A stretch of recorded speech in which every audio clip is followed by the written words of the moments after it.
भुवनेश्वर आयोजित एक सांबादिक सम्मेलन में आउटसोर्सिंग कर्मचारी माने आसंताकाली अर्थात 10 तारिख ठारू शांतिपूर्ण आंदोलन को ओह्लाइबे बोली महासंघ पक्षर सूचना प्रदान करा जायछि। गत बीजेडी सरकार समय विभिन्न कारणरू 297 जन को छटई करा जायथिला, किंतु वर्तमान बीजेपी सरकार 4000 रु अधिक कर्मचारी को छटई कर सारिलानी। यह सहित मास मास धरी दरमा दिया जायनि।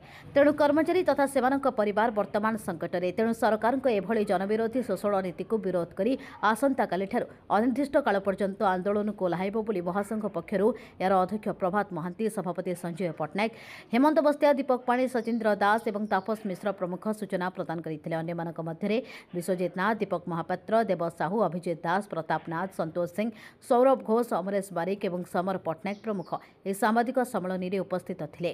समस्त अवगत अच्छा दीर्घ दिन धरी असहाय कर्मचारी पेट न्याय महासंघ रुचि गत 2025 मसीहा 2025 मसीहा मार्च मास 26, 27, 28 आम आंदोलन कर माननीय मंत्री मुख्यमंत्री घोषणा करते आईन मंत्री अध्यक्षता गोटे कमिटी से कमिटी आम कथा विचार कर जनइब आम कमिटी सहित आलोचना कर आईन मंत्री अध्यक्षता जो कमिटी था से कमिटी आम प्रतिश्रुति देता जे मासर भितर मुख्यमंत्री सहित आपंकर आलोचना करें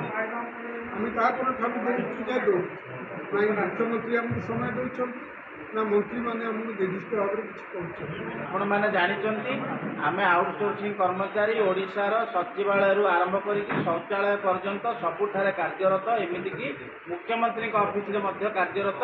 मुझे मुख्यमंत्री ऑफिस रे कार्य करे, किंतु दरमा पाए दिन मजुरिया ठारू कम, जोटा कि सरकार लज्जार कथा, आम दुखर विषय।